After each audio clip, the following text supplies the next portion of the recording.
Live everywhere. Daily Kos Radio on netrootsradio.com presents David Waldman. Kagro in the Morning Show.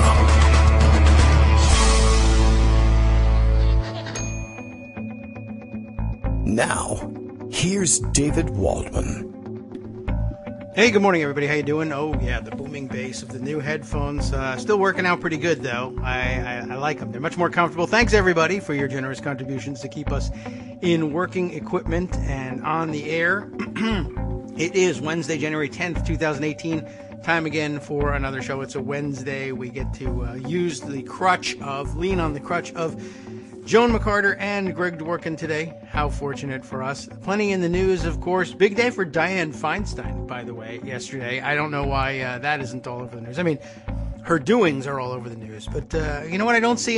Here's something to consider. And I usually by this point in the morning, I would expect to have seen an email at some point from Chris Cillizza declaring her as having had the best day in Washington or something. It usually waits for an entire week to pass, but if she doesn't get best week in Washington, I'll be shocked. Maybe there's some sexism at work here. I don't know whether I have the basis to accuse him of that or not. I just say keep an eye on things.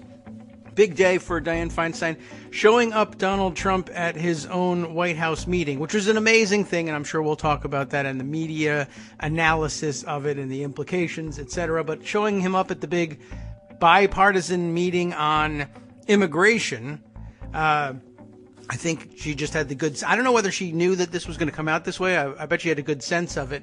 But catching the president out on unfamiliarity with some basic congressional terminology. It's jargon, to be sure, but it also caught him out in a way that made it quite obvious that he had no idea what his immigration policy was or what any of it meant. That was a big start to the day. And then by the end of the day, she had unilaterally decided to release the transcripts of the testimony. Is it Glenn Simpson? Is that the guy's name? From Fusion GPS, the firm that hired and contracted with Christopher Steele for the production of what ultimately became known as the Steele dossier, for better or for worse. I don't know if the name really matters. That's the thing on which the Republicans have been hanging their hat lately by way of their hopes of discrediting the entire Trump-Russia investigation. Facts not really bearing that out.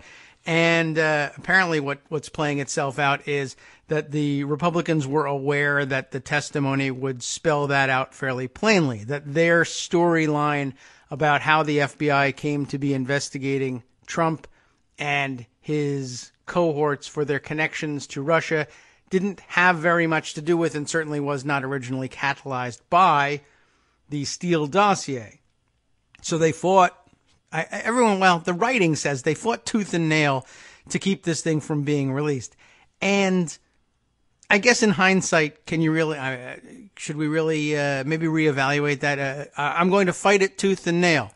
All right, then, I'll release it. Oh, well, there goes my tooth and or nail. I found that, maybe that was overstating the case. They didn't want it released, certainly. And they were resisting calls to release it. It was interesting. We spent some time the other day. Armando brought to my attention what day is today. Was it Monday that he brought it up right after Greg Sargent had written up his article proposing that Democrats ought to seek to read the transcript into the record on the Senate floor, where they would be protected even if there was any classification issues or other such implications. They would be protected from prosecution in revealing the contents of the transcripts by reading them during the course of speech and debate in the Senate. We speculated a little bit about other ways that they might get the thing published. And no writing whatsoever on how about a member of the Judiciary Committee, was it Judiciary or I guess Intelligence Committee? How about they just do it? How about they just take the thing and publish it and say, that's that. Well, I don't think that occurred to anybody because I'm not certain. I'm not certain what the rules are, and it must be the Judiciary Committee, right? Because Grassley was the chair. Feinstein usually finds herself on one or both such committees, so I'm a little confused about that. But she just grabbed it and published it. I figured that there was probably a rule somewhere that with the agreement of the chairman and ranking member, such things could be released. I was pretty sure that probably the chairman could take care of it unilaterally. That's something, a power that they typically like to afford themselves, at least on the Republican side. But it didn't occur to me that the ranking member might be empowered to do that all by herself. And I don't know that she is. She may just have said, well, I have it, so here it is, and that might have done the trick. But she was pretty satisfied with herself yesterday, having been asked about it, I guess. She went into one of the elevators in the Capitol complex, and she just said, I felt like doing it, so I did it. And then, you know, when you're a star, when you're a senator, they just let you do it. So I think she took a good lesson to heart. Big day for her, and I did see somebody making note of it. I don't know that I would necessarily repeat the same taunt on Twitter, but I'll do it on the radio. And I'll offer it not so much as a taunt, but good point in just saying, by the way, yes, thanks very much to the heroism of the neoliberal something, yada, yada, Dianne Feinstein, who we should kick out of office because she's too conservative, et cetera, et cetera. Anyway, a big day for her, and I'm sure that there are critics who will acknowledge that it was a big day for her and then still want to replace her, but let's give her credit where it's due. And it gave everybody great reading material, and it's huge, and there's many, many pages to it, and I'd like to take more days to digest it. In the meantime, we can turn to Greg Dworkin. You may have digested some of it, or at least the headlines on it. Between Greg and Joan, I think we'll get a good head start on sifting through this stuff. Good morning, Greg. Hey, good morning. So, there's a lot of stuff to unpack there but let me just add a couple of things. All right.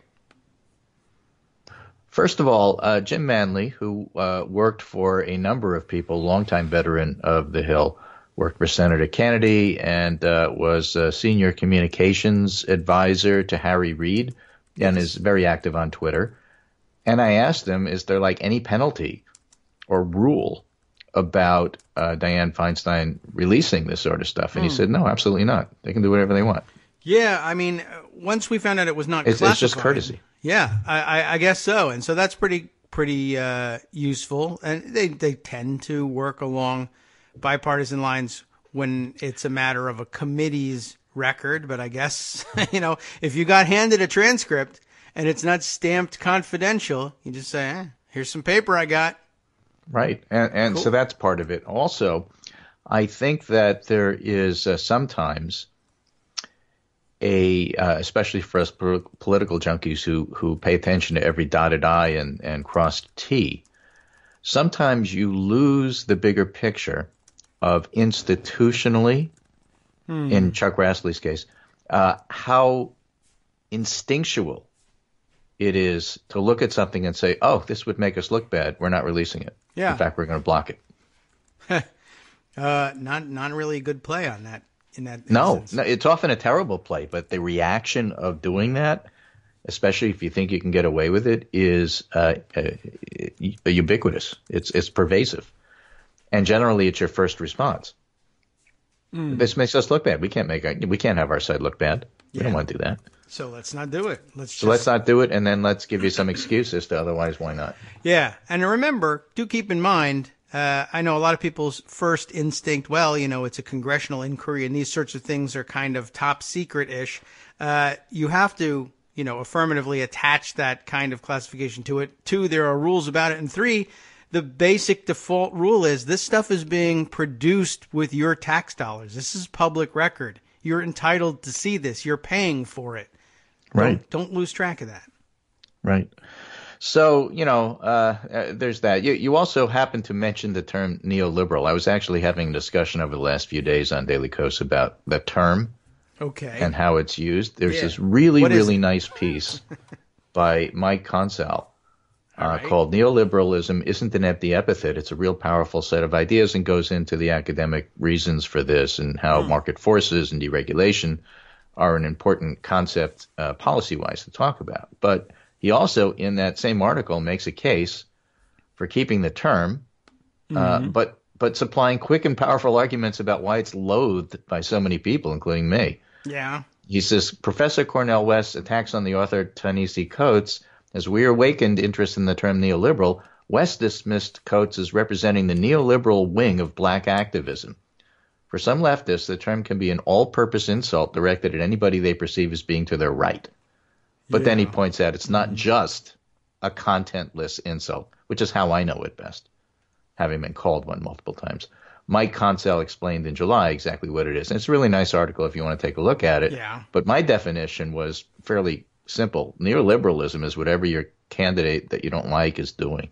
Yeah, that's the way and that's how it's used, and that's why I avoid the term. If you want to talk policy, just bring up the policy. If you want to talk about deregulation, bring up deregulation. The markets, just talk about that. Just skip the word. It's not helpful.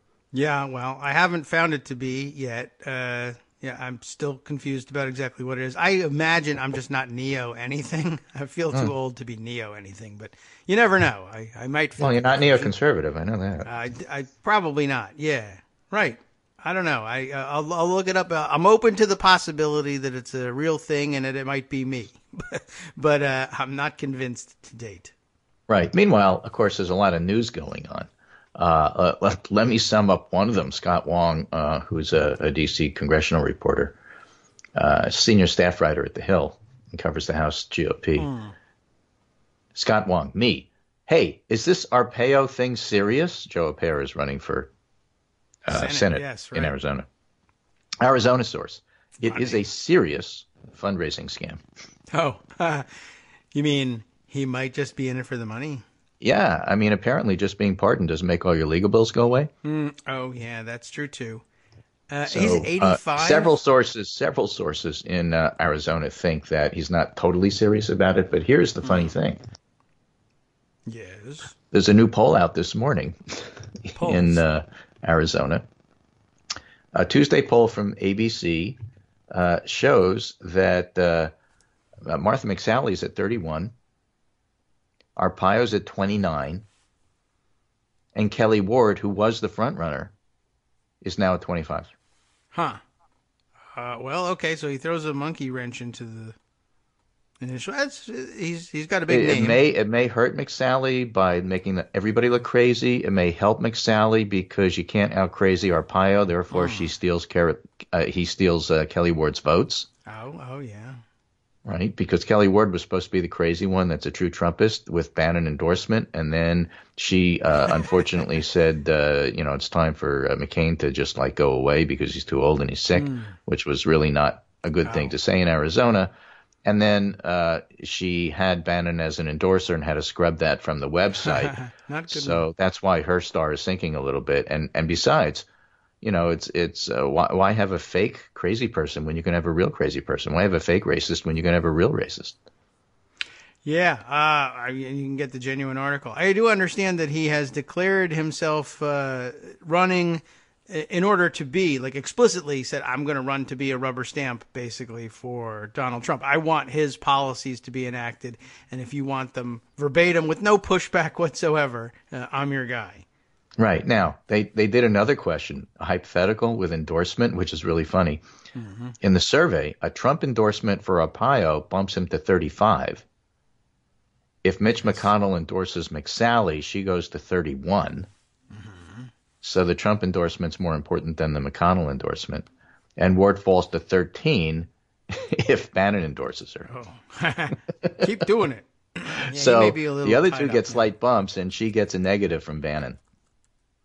Okay. Which gives you an idea of where Bannon's standing is right now. I can't find who did it, but somebody said on Twitter, it's a funny thing because Steve Bannon spent his career railing against billionaires in the White House only to be fired by a billionaire, meaning Rebecca Mercer, and the White House. Yeah. How about that? He's just, as it were. That's one less Nazi. And that happened yesterday. He got thrown off the board of Breitbart because, who wants him? Nobody cares. Bye. No platform. Who cares what you say? That was pretty funny and very telling, of course, about Breitbart. Yeah. I mean, it's not that they have changed any way. And the fact that they're so obnoxious and hateful had nothing whatsoever to do with why he's gone. It's because he attacked the Trump family. Yeah. That's basically So, everybody was playing the Fredo Michael piece from, The Godfather, where Fredo gets blown up in the boat and Michael just lectures him beforehand saying, you never, go against the family. Yeah. So I guess he gets kicked out of his D.C. housing, too, although there's very little reason for him to hang out in D.C. anymore. Why? They ran out of drugs? Yeah, right. He finally dissolved the bathtub. And they had to kick him out. Well, he lived, of course, in the Breitbart embassy. The Breitbart organization had offices / housing in this fantastic townhouse right on Capitol Hill, owned by a mysterious Egyptian politician for some reason, who let the Breitbart folks stay there. It's still undetermined at this point whether there was any rent paid, but there were some offices down in the basement, and there was residential space, and Bannon just has occupied it for the last couple of years. I think no one ever checked into it, but I believe he just continued to live there while he was working in the White House. So again, living possibly free of charge in a Egyptian politician's house on Capitol Hill, and having separated himself formally from the operations of Breitbart, which had its Washington offices in his basement, and nobody made any, objection to any of this. Now, of course, I guess it's all over. But if you're living in the Breitbart house, I assume if they fire you, they ask you to leave. I guess. So Paul Waldman had a nice piece in the Week about how Bannonism got trumped, and he has this interesting insight. If there's anything the innumerable in Trump country, Trump supporters continue to support Trump articles have taught us, it's that the support of Trump's base is overwhelmingly personal. They'll follow their leader through as many substantive flip-flops and betrayals as Trump can serve up, whether it's stocking his administration with Wall Streeters when he said he'd stick it to the elites, trying to cut Medicaid when he said he'd protect it, or never getting around to building that wall and making Mexico pay for it.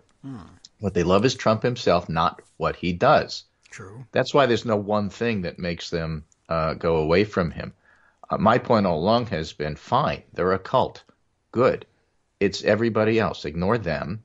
Ignore the deplorables, which they are, and look at everybody who reluctantly voted for Trump. They're the people you can talk to and pull away, and have pulled away, which is why his poll numbers suck, frankly. I think you can say that on the radio. Poll numbers, right? Yes, you can say poll numbers. So. Sure. So 4, 11. The thing is that, as Waldman put it, Bannon helped create the cult of personality, and now it can't be undone. The Republican Party is essentially divided between one group who wants a traditional GOP agenda, tax cuts, less regulation on corporations, abortion restrictions, and another group that wants whatever will serve the greater aggrandizement of Donald Trump. There's no Bannonite force in the middle. As for the enemies abroad that Bannon would like to fight, the truth is, as much damage as Trump may do in foreign affairs, the rest of the world regards him as sui generis. They think he's a lunatic halfwit, but don't be surprised when the next American president resets our relations with the globe to the pre-Trump status quo that Bannon found so unacceptable. Oh, by the way, Trump is going to Davos. Yes, another billionaire globalist cuck. Right. So, everything that Bannon has tried to do has failed, which is wonderful, because the only Nazi standing in the White House still is Stephen Miller. And my position on DACA is that DACA should be passed with a clean bill. We'll talk about that in a minute. But if you want to negotiate at all, there's room to negotiate Stephen Miller out of the White House as part of DACA. That's fine. That's an interesting bent. I don't know if they would entertain that. You can have $35.46 for your wall, but you got to throw in Stephen Miller. Two draft choice and a player to be named later. I would, if I could just tweak that a little bit, I would like to see him incorporated into the wall. Yeah, well, we can do that too. He's the foundation for the wall, he says. So, Yeah, right. So let's make it, I Miller. say, literally. So make him the foundation. Right, I'm totally fine with that. Work for he Jimmy can Hoffa. sort of cement the deal, so to speak. Exactly. And so the whole wall could, stand on firm ground. He already looks a little bit like a wall if you just stare at his face. It was a remarkable performance on Sunday. We talked about it Monday, but it still has resonance, and especially with the fall of Bannon and with Donald Trump trying to prove to everybody that Michael Wolff book isn't true and that he has full command of his faculties. If anybody hasn't seen it, and this is for the youngs who might be listening to this show. I posted a couple of times to some of my friendly conservatives, and they were shocked and amazed at how funny it is. The old Phil Hartman routine of Ronald Reagan Mastermind from Saturday Night Live. Do you remember that one? Yes, I do. Absolutely brilliant sketch. In public, he's doddering and can't remember hardly anything, genial, affable. And as soon as everybody leaves, he takes his coat off, rolls up his sleeves, and completely directs the Iran-Contra arms business from the White House, yes, barking orders at Cap Weinberger and everybody else, telling them what to do, and Don Reagan, and just giving them orders and yelling at them if they can't keep up, doing all the math in his head about how much money they're making, and otherwise just running the show, also speaking their different tongues, calling people on the phone in their own language, and then somebody else comes in the room and he's back to doddering old Ronald Reagan in public. It's an incredibly funny sketch, I remember, and it's especially funny now when you look at everybody trying to claim that Donald Trump has complete command of not only his faculties, but also all of the policy. So here he is trying to, in public, conduct a meeting so everybody could see how much in charge he is. And he doesn't know a darn thing about policy. So I think it was Dianne Feinstein, the same Dianne Feinstein that released that transcript that we'll talk about in a minute, who says to him, but Mr. Trump, President Trump, what we really want is like a clean DACA bill. And Trump goes, yeah, I'm fine with that. Yeah. And Kevin McCarthy freaks out and says, no. You want security. You want security with that. Yeah. And Trump says, yeah, that's what I said. Right. I want not a clean bill what with a clean the dirt. bill means. In his mind, I think clean means it's not dirty. That is to say, it's legal. Yeah, I guess. As opposed to illegal. I'm not certain what he thinks it is, but it's pretty clear he doesn't understand it. Although, to be honest, as we've explained a million times, it's a matter of shading and what some people might consider a clean bill and know what it means. Others might not. But yeah, what was clearly on display. Everybody could see it. It was right there. Is that whoever talked to him last convinced him of whatever. Yeah. And then somebody else talked to him last. And then, right. Oh, no, he's just totally going to do a 180 on that. How about a clean bill? He has no idea what he's doing. How about a not clean bill? The whole sense that Mitch McConnell gave of the reason we support Donald Trump is because he'll sign anything we put in front of him was clearly on display. Yeah, it was pretty good. And they did, by the way, somebody got a hold of and I guess disseminated, I don't know whether they were there or listening, watching, and they just typed it out, but the one person who took a moment just to document the actual literal transcript of what Trump was saying at that moment in the meeting and tweeted it around. With Feinstein and McCarthy. Yeah, I mean, it was just amazing. Not only the clean bill thing, but where he tries to describe what he thinks his DACA policy is, and he's just basically spends a few minutes going around in circles saying, what I think DACA is it would be DACA. You would take DACA and you'd put some DOC and some in it and make a DACA, and basically then it's DACA. So Michael Wolff's observation that he tends to repeat things and it's gone from repeating it 3 times an hour to every 5 minutes is now down to every 10 seconds. Yeah, pretty much. I mean, it's really a very grave situation if you think about it. That was Ryan Strzok, I guess. Stroik, I don't know how he pronounces it, for CNN, who tweeted that out. His word-for-word transcript of the moment was, I think a clean DACA bill to me. Now they got to ask him, what do you mean clean bill? I think a clean DACA bill to me is a DACA bill, but we take care of the 800,000 people, which, by the way, is what DACA is, in case anybody was losing track of what the 800,000 people is. So I think a clean bill to me is a DACA bill, but we take care of the 800,000 people. But I think to me, a clean bill is a bill of DACA. We take care of them, and we also take care of security. Well, the nice thing is the White House released the transcript of the whole meeting today. Yeah. Mm. They left out that part. Yeah, I don't know They just omitted it. They just took it out. It didn't look good for them. Again, going back to the Chuck Grassley thing, it doesn't make us look good. Therefore, we're just going to either block you from seeing it or not tell you about it, or in this case, we'll just pretend it didn't happen and eliminate it from the official transcript. Right, like airbrushing people out of Kremlin photos in the old Soviet days. You like Steve Bannon, right? Somebody had a beautiful shot of that of Steve Bannon standing next to Stalin, and then the next thing you know, Bannon's gone. I didn't see that. Good call, whoever you are. Very funny. Okay. So Trump really not, So not with it. And I was stunned. Were you? To see people try to write this up as if it was a positive. Oh, yes. Bash did that at CNN. That's right. And there's a piece in the New York Times today, which fits right in with Armando's point from yesterday. Mm-hmm. Trump appears to endorse path to citizenship for millions of immigrants, says the article, and then tries to do a straight reporting. This is what he said, as if Trump has any idea what he said. Yeah, well, not as if not it was likely. a plan, as if anything Trump does is planned. Right. And when you do that, you give such a false impression of what actually is going on. Thank goodness it was televised, and thank goodness there is video, and you can see for yourself. So between the New York Times and the official transcript, it's Ronald Reagan Mastermind all over again. Yeah.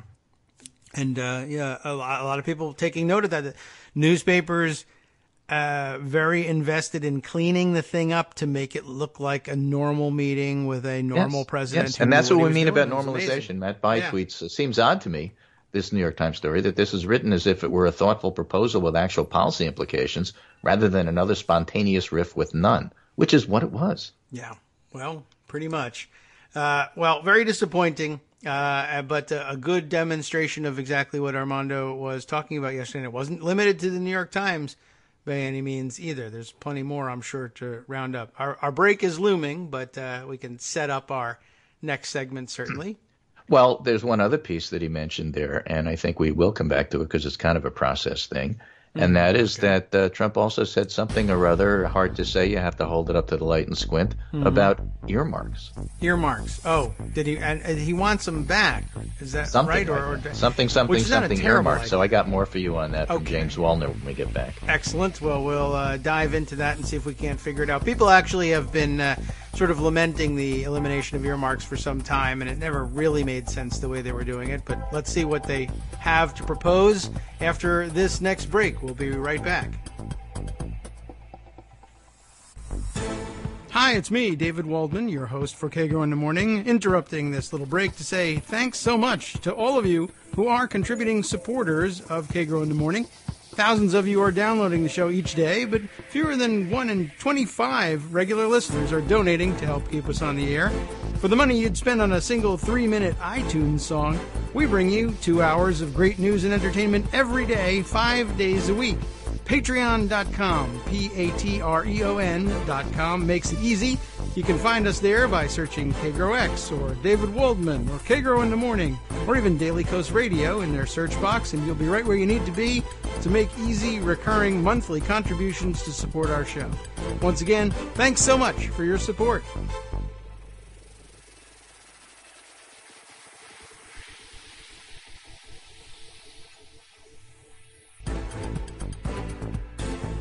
Welcome back now to the Kagro in the Morning Show here on Netroots Radio. Greg Dworkin's still with us. When we left just before the break, let's see, we had set up a James Wallner tweet. Anyway, does he have a piece accompanying it? No, I don't think so. I think he's referring to a piece that mentions the earmarks thing. But there's no specific piece about it. But he has some interesting insights on earmarks. And he says the whole discussion about maybe they should come back suggests Republicans don't understand how to fix Congress. And what he says is today's dysfunction results from the fact that Congress is ill-equipped to handle the challenges in its environment. To cope, members have resorted to making more and more decisions behind closed doors out of the public's view. The effect of this is to centralize power in the House and Senate leadership and to devalue the representational experience constituents should have with their members of Congress, and by reducing the role these members play to mere formality. In short, it undermines our project in self-government.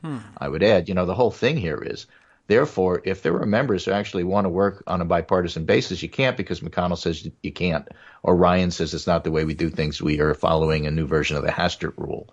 I don't mean about abusing children. I mean, the majority. And so what happens is, it's up to the committee chairs and ultimately McConnell and Ryan to decide everything. And so the Senate now becomes more like the House. I knew it. Which doesn't make everybody happy, but they go along with it. Members' job now is to effectively serve as a rubber stamp on the House and Senate floors for decisions made elsewhere by other people and into which they had little meaningful input. Paradoxically, most members express frustration with the current state of events in Congress, but few acknowledge their ability to change how Congress works. The reality is that members could turn things around overnight. I don't know how easy it is in the House. In the Senate, it's actually very easy. John McCain goes to the floor and says regular order, and in a close vote, I vote no until you get back to regular order the way I define it, which is committees do this and they do a proper markup, and then you have debate and you take your time. And if you don't do that, I'm voting no. If people voted no, then they would force leadership to do this. But they're not going to do that for various and sundry reasons. And that's why Susan Collins can be a very, very powerful senator if she chooses, whether she's a fraud or not, whether she's smoke and mirrors or not. She can hold things up. McCain can hold things up. They can and they have. Some members, Wallner says, try, but the hurdles are considerable. Anybody trying to change the culture that has grown up around closed-door decision-making and tries to disrupt established power centers comes under enormous pressure by the powers that be to back off, True, including their funders. So in the midst of all of this, Republicans want to bring back earmarks. Setting aside a fiscal analysis of the practice, earmarks are internal currency. They make the process more secret, more opaque, less deliberative. That is to say, the chairs could add earmarks to buy your silence, I guess he's saying. It's hard to grease the skids when controversial decisions are made in public pursuant to a process that affords all interested parties a chance to participate. Some decisions should be hard. Earmarks will make things worse, not better. They will enable Congress, not fix it. It's buying off Corker, buying off Murkowski, the Alaska Purchase, that kind of thing. Mm-hmm. And so, he's just observing that they have a really clunky mechanism. And now that the Senate is 51-49, with both McCain and Thad Cochran at various times ill, it's even harder to get anything done in the Senate. And so, are earmarks the way to fix it? Yeah. I mean, it's a way to discipline members, but is it a way to fix it? Right. Well, I guess it's definitely not that. There was some merit to the notion that the old style of earmarks, it took away some of the incentive to hide things. I mean, there was a real reason to want to put your name to earmarks to show constituents back home that you were actually bringing something back. And that sort of fell out of fashion. And although that Senator Pothole, Al D'Amato, that's how he lived. That might, it might bring back the practice. But the thing about eliminating earmarks was, of course, I guess what the lesson that they should have drawn from this is it didn't eliminate the practice of funding pet projects. It just made it more secretive, and also gave more leverage to leadership than usual, because there was never any real individual credit to be had any longer.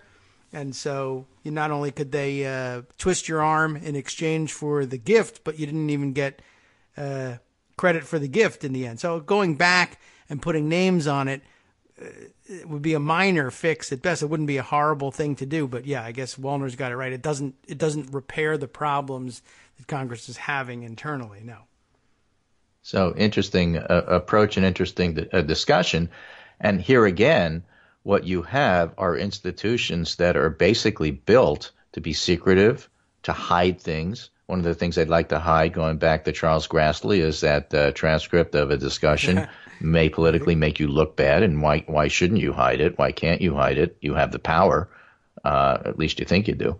And again, Senate, not so easy as the House. But it's interesting when senators decide to not play by those rules, Dianne Feinstein and, again, John McCain on healthcare. You can actually overthrow everything and just get everybody all upset. Yes. So why isn't it done more often? Because your funders will cut you off. Yeah. Well, some people are at the point in their careers that they don't care about that. That's right. But for the most part, for everybody else, it's still golden rule democracy. Right. Those what have the gold make the rules. Pretty much. Unfortunately true. Which is also true for people who raise money for other members, which is why you wind up winning elections. Yeah. In the House, internal elections. Right. And so to the extent that this, just to tie it to Wallner's own observations here, to the extent that Congress is moving towards more centralized authority where party leaders essentially set the agenda and everybody has to knuckle under, right? That too, how you determine who takes those leadership positions is also largely determined by the amount of money those people can raise and then disseminate within the ranks of Congress. Money seems to be an important thing. It's almost as though it made the world go wherever it goes. However, I might find a more elegant way of putting that. Okay. So there are ways to be popular with your constituents and your members, and there's ways to not be popular. Donald Trump finds ways not to be popular. Here's a new poll out of Massachusetts. Governor Charlie Baker has a 74% approval rating, and he's doing a lot of that by running against Trump. And for Donald Trump, he's 29% of voters approve of the job he's doing, 29%. So the reason I mention that is there's this really nice piece by Nate Cohen looking at the overall big picture. It's strong economies lift presidents. Trump seems to be an exception. And basically asks the age-old question, does Trump's weakness in the poll actually mean that he's weak politically? And the answer is yes. Oh, good. All right. Just because like everybody question. hated him and he won anyway in 2016 doesn't mean that he's all that strong now. This is a concept that can't be said too often. A whole bunch of things happened in 2016 that made it a really unusual situation with a shock win, as Michael Wolff's book points out, for Donald Trump, who didn't expect to win. Nobody expected him to win. And he did, but that doesn't mean that everything that you know about polling and political science, therefore, gets thrown out the window. Trump is incredibly unpopular, and the fact that he's getting exposed as being a dummy, certainly when it comes to policy, is not helping him. And every special election that we've had, every generic poll of what happens in 2018, all points to a coming blue wave, which is why you're seeing all the chairmen who are term limited, by the way, another congressional thing that you have to scratch your head about a little bit. So all the Republican chairmen in the House are quitting. Yeah, and that's probably equal parts like losing power internally and just really not wanting to deal with the continued fallout of Trumpism. But yeah, if you're nobody not wants to be in the broker, minority. I mean, it's plain and simple. You taught us that a long time ago about how the House works. Even if no they matter were to what you retain say, no matter how you analyze it, if you think it's going to put you in the minority, you're not going to do it because everybody hates it. These ideas that, oh, well, it's better for us if we're in the minority and they do this and that and get all the blame. No, that's not how it works. Yeah, that's true. It doesn't actually work out that way. And again, to reiterate one of Wallner's points and put a finer point on it, perhaps, there's very little purpose in remaining in Congress, even if you retain the majority, as a backbencher. If you were the chairman of your committee, you were one of the few people that had an opportunity to actually have some input with the party leaders, who would, of course, determine all policy decisions going forward. If Mitch McConnell gives marching orders, if Paul Ryan gives marching orders, they had to lean very heavily on the chairs of the committees to suggest what those orders ought to be and then to deliver up those orders in legislative form. If you're not going to have the power to do that, you're just one of several hundred Republicans who have to sit there and say, yes, sir, to whatever you get. That prospect not really sitting well with people who are used to being power brokers.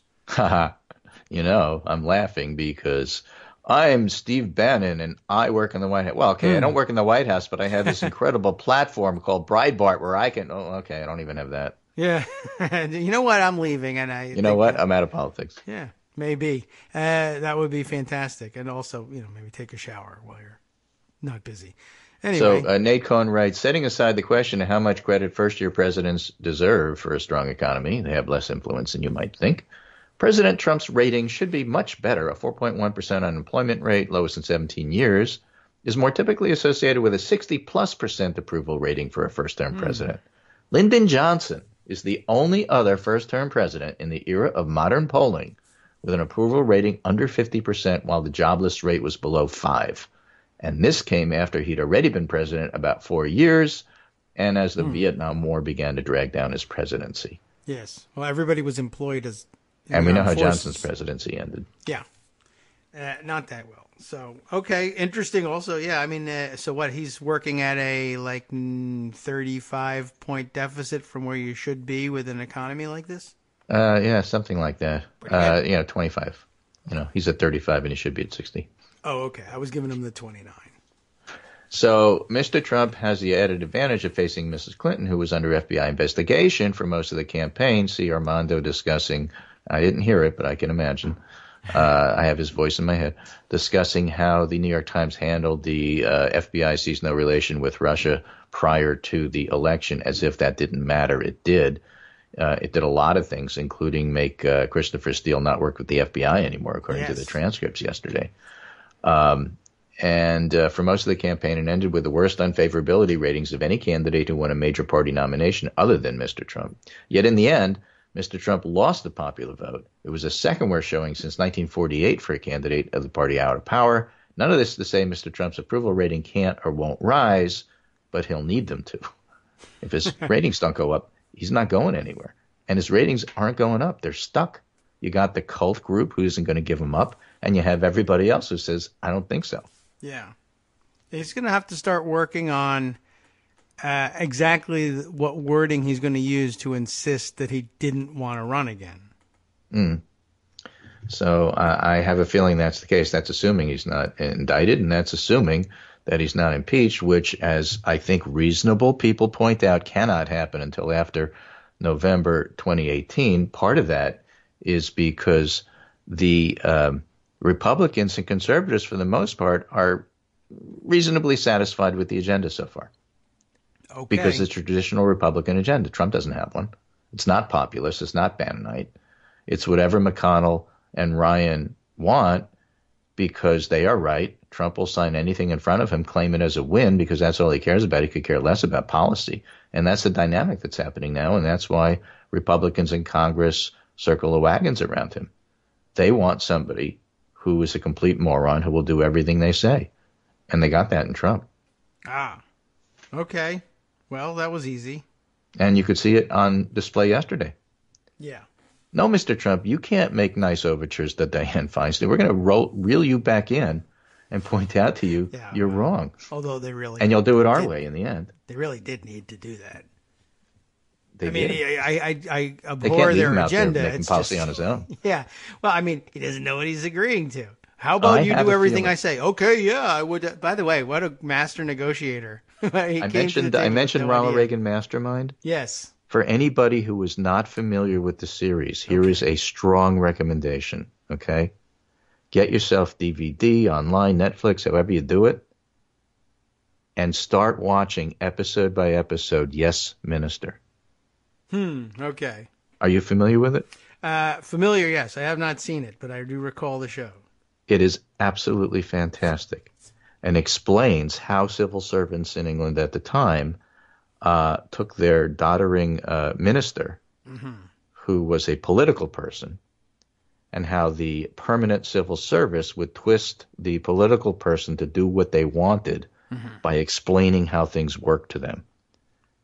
It is so relevant for today, just as relevant as Ronald Reagan Mastermind. True. It's an absolutely brilliant series with fantastic actors and well worth your time. Better than a lot of the nonsense that people tweet about. It's a good basis, certainly, for understanding this. Well, I guess the new twist is you explain what's going on, and the guy now just says, I don't know what you're... No, I don't get it. Well, that's what happens in the show. On occasion, the minister, who in fact is the power, occasionally gets to get his own way, reluctantly against the civil servant. But 9 times out of 10, no, that's not how it works. Yeah. All right. And by the way, it's very funny. Well, that's a plus. Yeah. So anyway, highly recommended. So there's that, and that's the big broad background that's going on at the moment. I guess there's one other thing I should mention, and that was very aptly summed up by Ariel Edwards-Levy over at Huffington Post. And she suggested the new website, 270towinfree.com. Okay. There's been a bit of a boomlet about talking about Oprah because of her wonderful speech at the Golden Globes. But I think that the bigger point, James Poliniwusik? Oh, yes. Okay. That fellow over at the New York Times. What politicians could learn from Oprah Winfrey to argue Ms. Winfrey should run for president or shouldn't simply because she's a celebrity oversimplifies the issue. Most celebrities would make terrible candidates, no offense, Kid Rock. The real consideration here is why Ms. Winfrey's a celebrity, and all those qualifications were on display in that speech. Mm-hmm. It's a master stage performance, builds from kitchen confession to mountaintop thunder. It shifts perspective cinematically. Close in on young Ms. Winfrey sitting on the linoleum floor, pull back to a panorama of America, uses preacherly rhythms, and even cliffhangers, a young worker by the name of Rosa Parks. Yeah. But above all, it's a story, and it's a story about stories. And we love stories. It moves from the personal, young Ms. Winfrey, watching Sidney Poitier win an Oscar, to the communal, women in Hollywood and women working on farms and even some pretty phenomenal men. It links your truth and absolute truth. It tells the audience, I have my struggle. I know you have yours. That connects us all in the sweep of a global struggle. Conventional politicians can do that too. Not easy or common. Barack Obama was no one's idea of a shoo-in when he announced his campaign, but he synthesized his biography as the kid with a funny name, his country's current struggles, an idea of generational social progress into one evocative narrative about change. So he's pointing out just how good her speech is, and she doesn't have to run for president to teach politicians what they should be about, what they should talk about, and how to talk about it. Yeah, my point of view is I love the chatter. I think in a meta sense, it's fantasizing about somebody else rather than Donald Trump being president. Yeah, that's basically because we're sick of him. And so that's great. Let's have somebody articulate who can articulate hope, be the lightning rod that everybody talks about. It doesn't matter whether she runs or not. It's just totally immaterial. If she wants to run, by the way, she can. Why not? Women of color. Why not? If she wins, great. If she doesn't, fine. If you think Bernie could beat her, and Bernie would have won if if he run against Oprah Winfrey in 2016, great. Have that contest. Whatever. Who cares? I have no problem with the discussion of it. I have no problem with the discussion of how we should all have a problem with discussing it.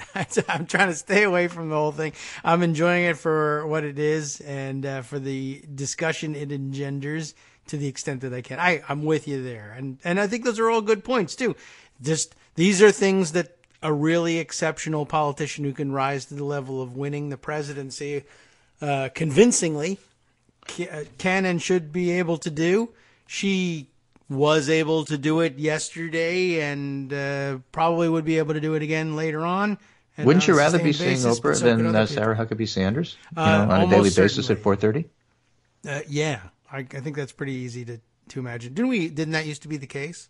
She had a television show at some point. Something like that. And I'll just end with one last poll, just because contrasts are always fun.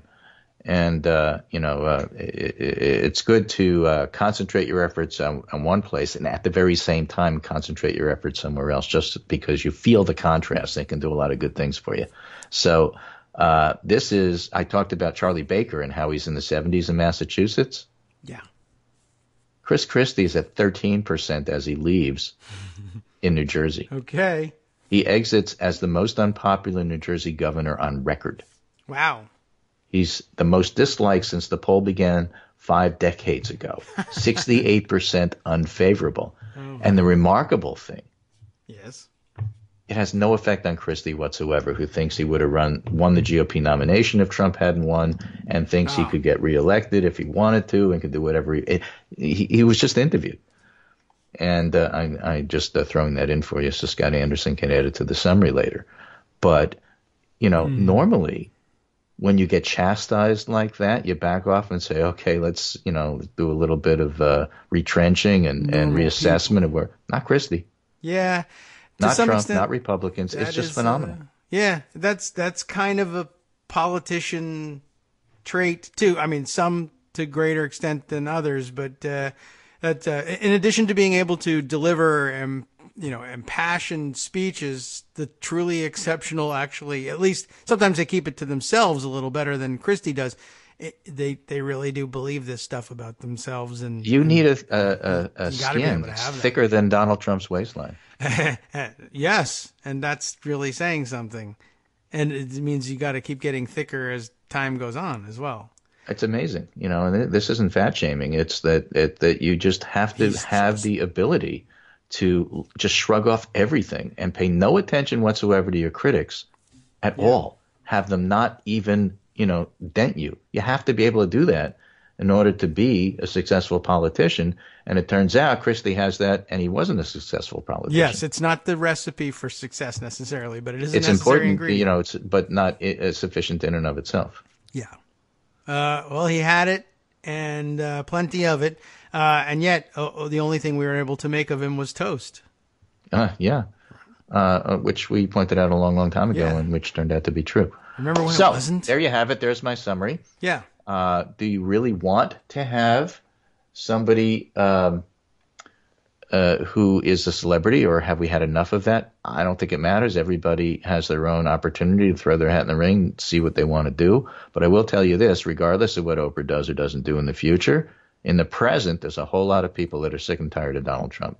Yeah. Take care, and we'll be back tomorrow, and I'm sure there'll be something else to talk about because Trump keeps bringing stuff up that we need to. By the way, we're still at threat of war with North Korea, and I still very much worry about his desire to have a first strike. I hear McMaster's leaving.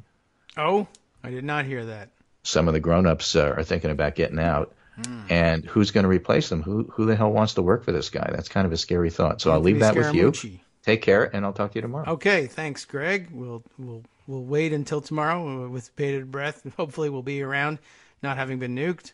It's a good point. We are still in the brink with those guys. Okay, take care. We'll check in again, and let's see. What have we? We've got a few notes that came in here along the way. Armando chiming in. Let's see. Let me catch up on this stuff here. By the way, it says Armando actually making a good point about Trump's weight. I think he's pushing 300 pounds now. That may be true. I don't know when his physical is scheduled. I only knew that at the end of last week / beginning of this week, they were all saying that he's got this official doctor's physical scheduled for this week, but I don't know when and under what circumstances or what we're going to hear about it. I assume he'll just hide all the rest of that as well. January 12th. Is that Friday? It is Wednesday, Thursday. Yeah. So Friday, he's going to push it off to the weekend. Friday news dump. Okay. So yeah, we have concurrence here. Greg says Friday. Armando likewise gives us the date, the 12th. No mental exam a part of this. A lot of doctors out there in social media complaining that you can't see the things that you see in a patient like Donald Trump and conclude that it's okay to skip with some sort of mental health evaluation. But I guess you can do whatever the hell you want, essentially. That some of that is actually true with regard to the presidency, and certainly true with regard to Donald Trump's presidency. As we discussed yesterday, to Armando's great alarm, for instance, there isn't any real mechanism in which anybody has any serious hope that could make Donald Trump comply with demands for interviews under subpoena from Robert Mueller. Okay. Let's see. Greg, are you suggesting a whole list of questions that we could ask? It's like, this isn't a mental health exam, Mr. President. I just wanted to know, as I'm filling out my chart, you can cover up this way. I need to fill out the chart for today's exam. What's today's date? It's Golden Toilet Day. I don't know what he would answer that. Where are you? I guess, who are you? Who's president? That's usually a good standard question, right? Who's the president of the United States? Me. All right. Well, you're able to answer that one, but all it poses is the madness of King George problem. What's DACA? Of course, they could ask him about that. Standard questions, as you might. Let's see. Armando has sent me a suggested article. Washington Examiner. Really? Seriously? I have to look at that? All right. Washington Examiner. Trump's medical exam will disappoint critics. Here's why. Do we? I don't know. Kimberly Leonard is the one responsible for telling us, oh, good picture. They chose the photo of him with his reading glasses on, sitting in the back of the car, taking him back from the golf course. President Trump's critics looking to seize on his medical records to undermine his presidency or take away his powers are likely to be dissatisfied by the information that will be made public in January. That I don't doubt at all. The caption, by the way, of the photo says President Trump is just a few pounds short of obesity and is an avid fan of fast food. But the president has said his workaholic lifestyle and golfing have kept him physically and mentally in shape. We, of course, all have our doubts about that.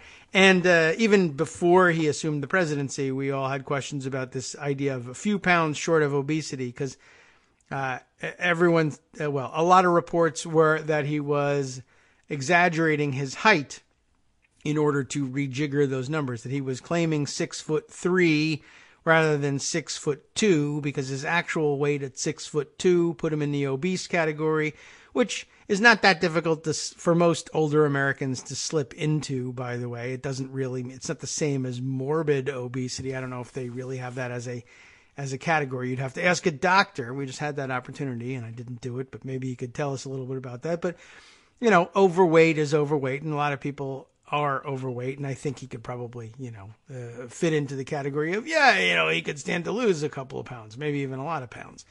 Anyway, let's see what the Examiner has to say in the few seconds we have left before we play ourselves out to break.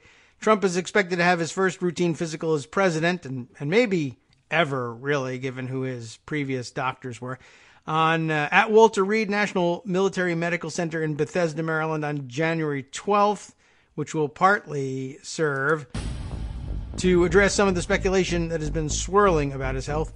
Trump's tweets and speeches have brought about various denunciations, as have his age, diet, and exercise choices. Before Trump's election, former President Barack Obama called him unfit to serve. We weren't talking about physically fit necessarily, and let's see. Zoe Lofgren introduced a resolution in August calling for a mental and physical exam of the president to remove him from office. We'll continue with this after our short break at the top of the hour.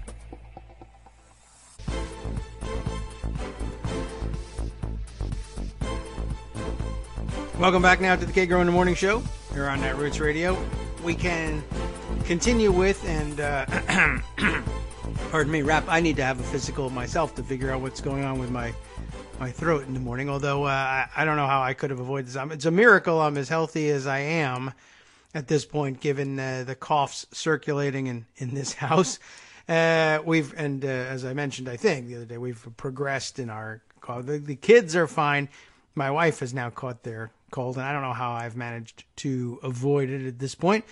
Anyway, just before the break, we were talking about the widespread chatter about the president's health in advance of this exam, and taking a look at the conservative Washington Examiner's take on why, most likely, the president's critics would be disappointed with the results of the exam. Not only, of course, will they not be examining him mentally, but they probably won't even tell us most of what they found out. We all know, of course, about all the chatter of people discussing his unfitness, his possible dementia, even social media notes here erupting with questions over whether he had had a stroke the other day when he appeared to be slurring his words.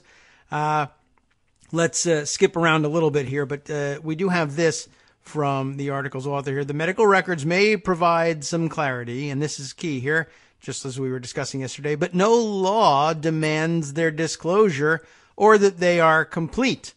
The release of health records is not the same as releasing tax returns, which Trump hasn't done. And they actually do say that, thank you very much, in the article, in which raw data are provided to the public to analyze. The president must consent to which details are released and with whom. So, of course, you're not going to learn anything at all in all of this. There have been some proposals about changing that law and about mandating it, but it mostly, the one they cite here was a proposal from Jason Chaffetz, who, of course, ran away and quit Congress rather than actually see that measure through. Armando suggested that we skip down to the portion about what's in the physical so we can get some idea of that. The Washington Examiner review of past medical records shows significant variation in the physicals. The exams last about 4 hours, with the White House doctor sometimes taking part alongside other specialists.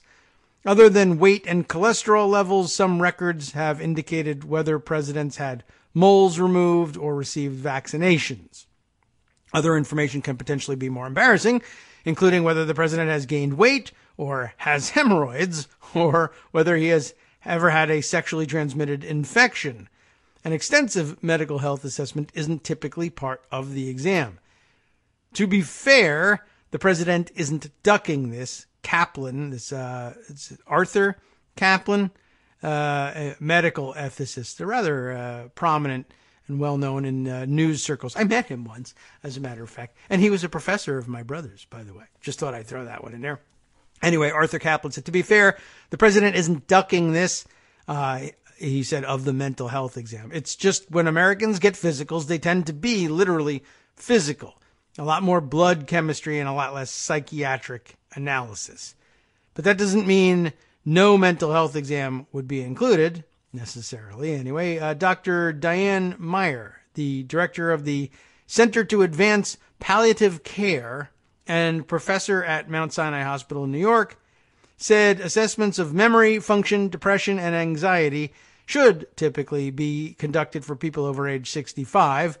The screenings would be in the form of a questionnaire from a primary care doctor. One of the earliest signs of memory problems, she said, is when things you used to do before are now more annoying and difficult to complete, whether grocery shopping, to prepare a specific meal, or difficulties balancing a checkbook. Interesting. There's a section here, what we know about Trump's health, the political pressures of health, et cetera, et cetera. I think we probably have successfully navigated most of the most important details with regard to Trump. There's a little interesting political history of the president's health down at the bottom here. Sort of interesting. The 25th Amendment also ranks a mention as well. Let's take a look at this section, the political pressures of health. Since Ronald Reagan, releasing medical information has become more common for presidents. George H.W. Bush had at least 4 routine medical exams while in office, while Bill Clinton underwent 6 exams over 2 terms. George W. Bush had at least 5, Obama 4. The 25th Amendment often emerges in discussions about a president's health. It allows the vice president, cabinet, Congress, you all know the deal, to take away the president's powers if they decide he's unable to discharge the powers and duties of his office by putting it in writing to the Speaker of the House and the Senate President pro tem. The result can lead to a disagreement that Congress must resolve. If the administration chooses to omit information about Trump's health, it wouldn't be the first time. Grover Cleveland, we go back away here, secretly had cancer surgery on a boat. How interesting is that? On a boat. Never mind. William McKinley almost died from pneumonia. So then the justification for the concerns, obviously, about Hillary Clinton. Woodrow Wilson's, we were just thinking about William McKinley is all. Woodrow Wilson's wife carried out White House affairs for a time because he was paralyzed following a stroke. And Franklin Roosevelt, of course, had severe heart disease during his final campaign, not to mention other issues. The press was told Dwight Eisenhower was hospitalized because of an upset stomach when, in fact, he had had a heart attack. John F. Kennedy's Addison's disease, an endocrine disorder that can be life-threatening, only became more public after he was elected. Interesting. Lots more detail to be had here, but certainly, not the most important issue of the day. Not that we're going to have that much time to get to all of those important things. Let's see. Armando commenting along the way, I think Trump is going to be embarrassed. He weighs 290 pounds.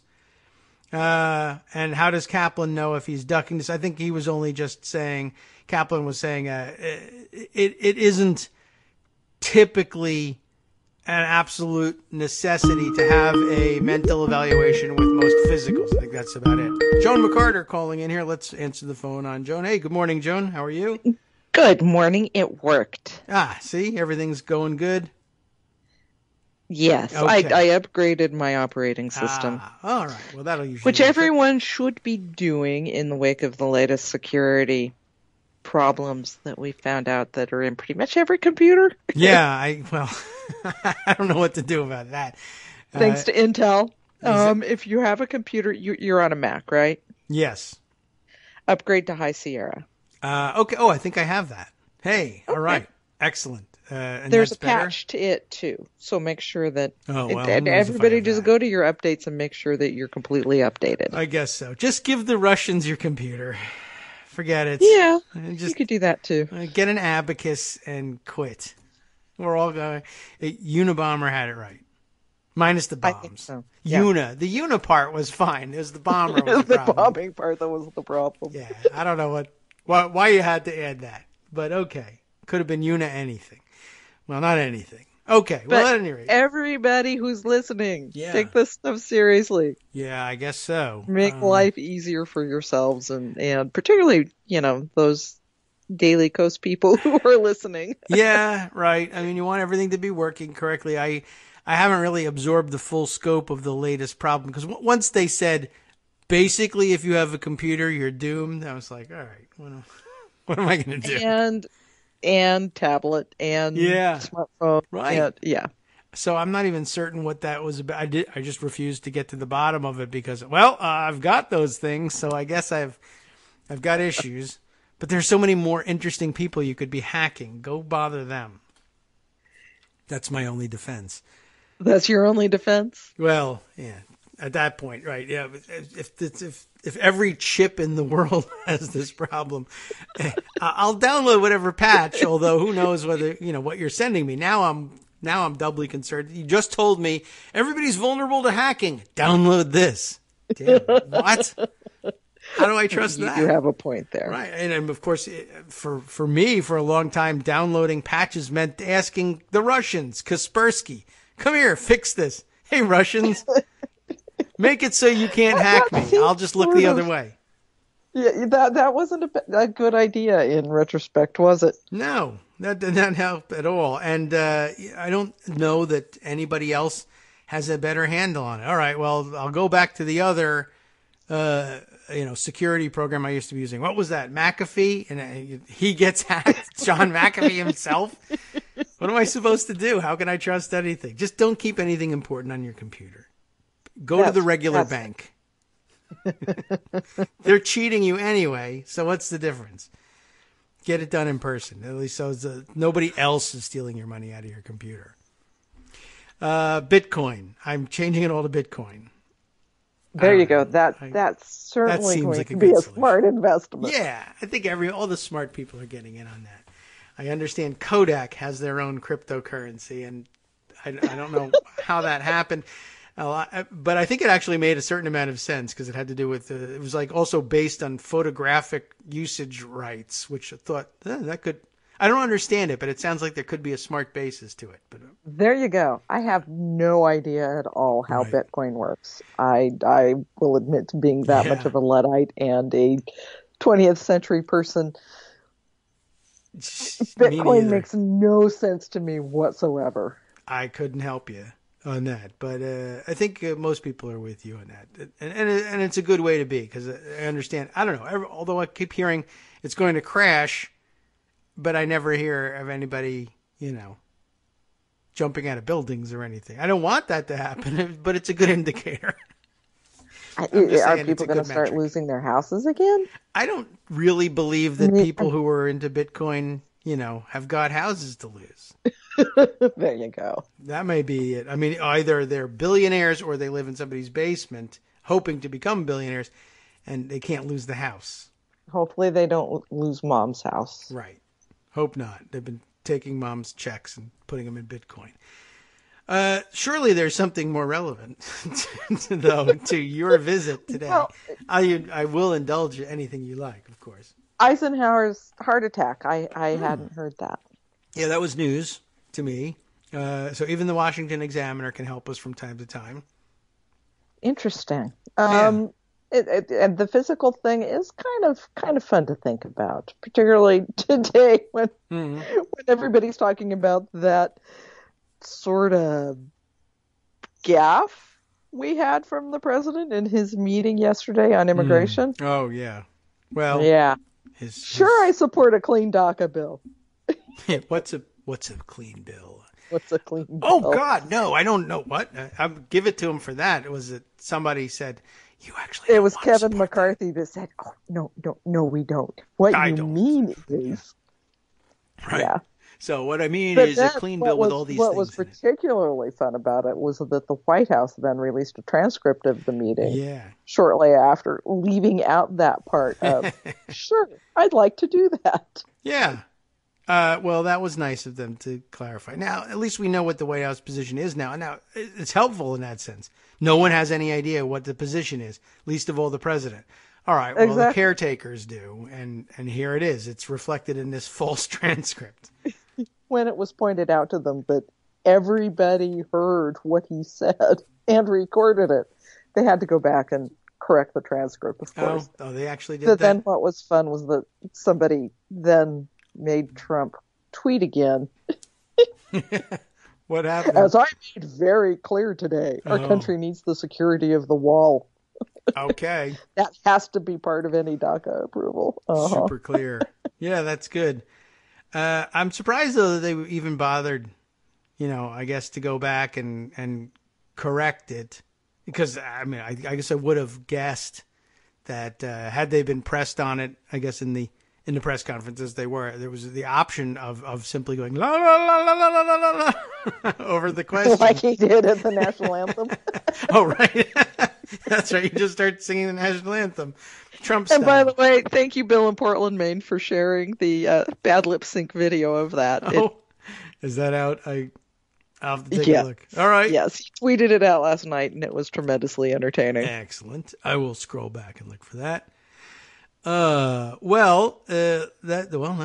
was pretty entertaining all by itself. Infuriating and entertaining, of course, because of course he's trying to ruin people's lives using the national anthem as leverage, and in the meantime he has no idea how to honor the country or our veterans or whoever you think you're honoring by singing this ridiculous song.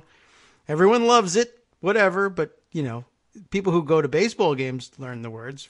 Even football games.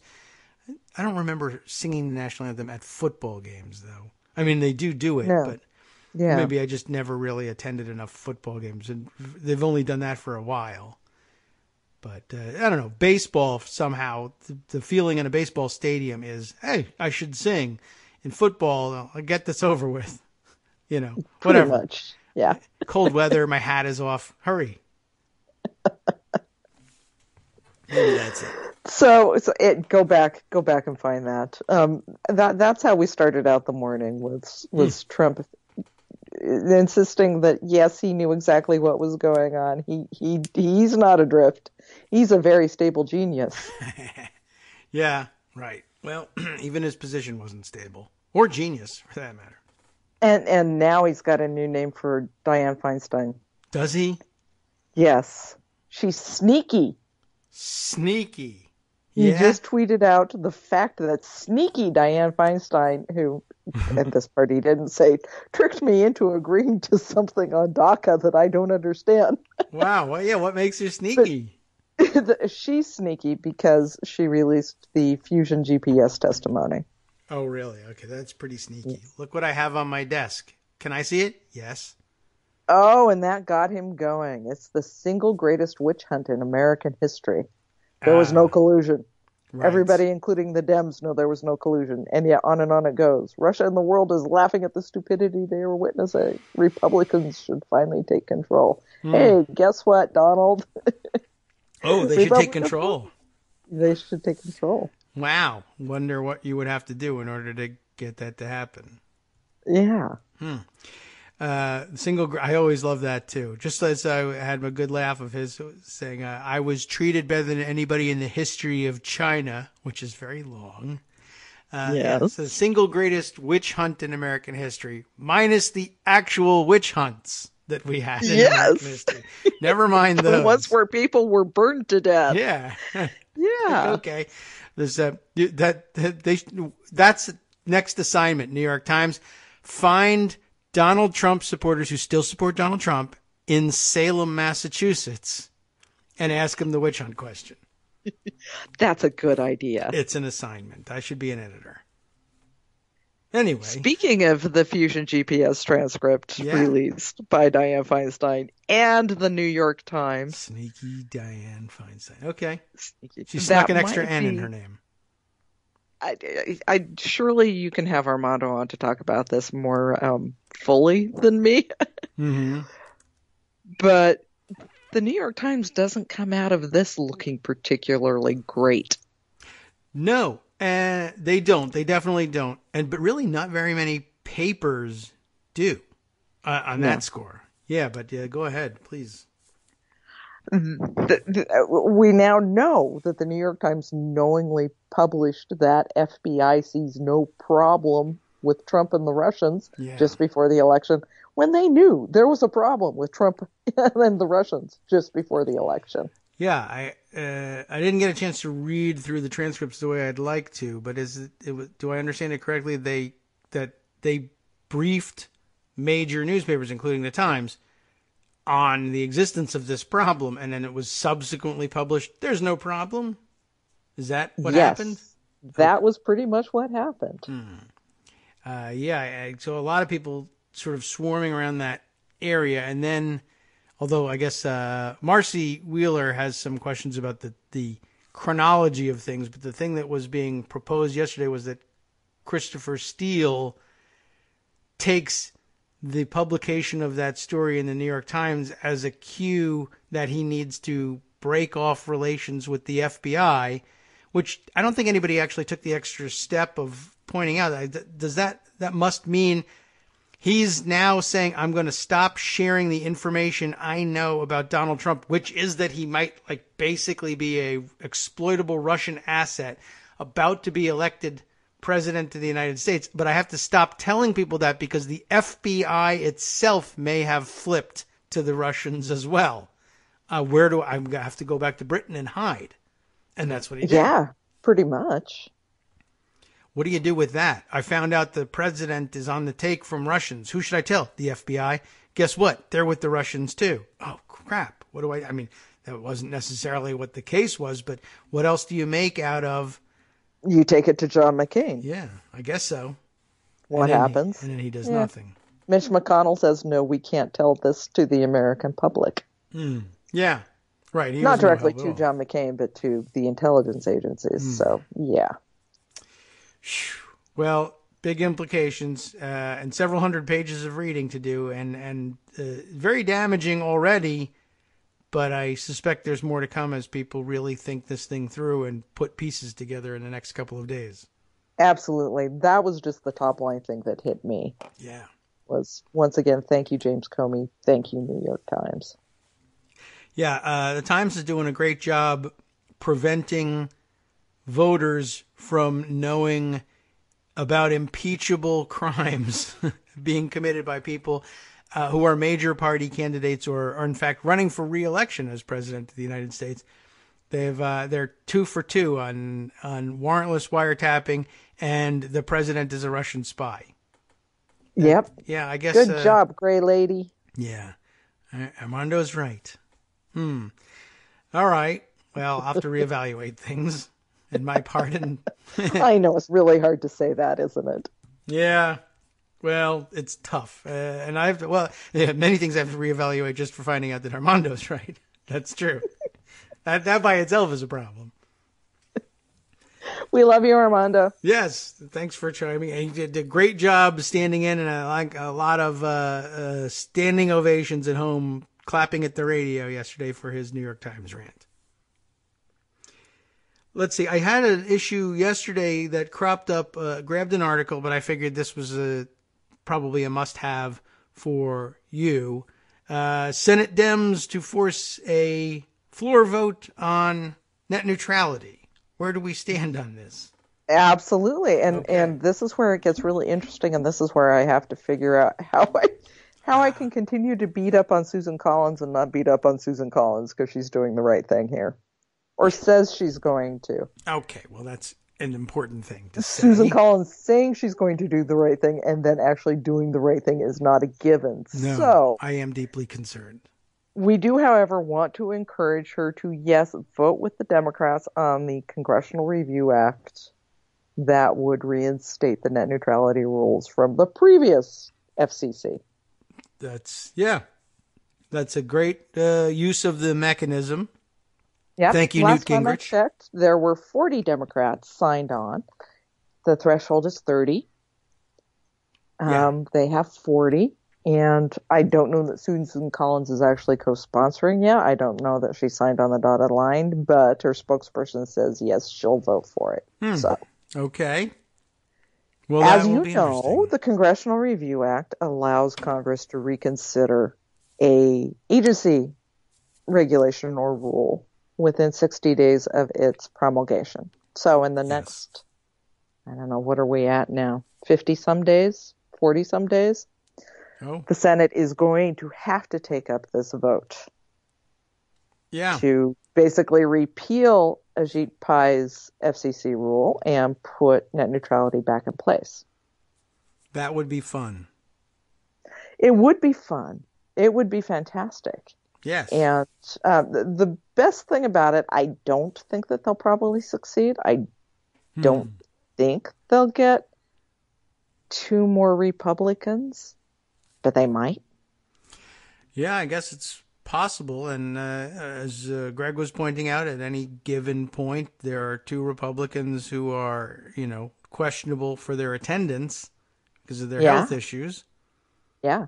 It does just take a simple majority vote. Yeah. Well, that would make it easier. Which would then put a tremendous amount of pressure on the House. Yes. The thing is,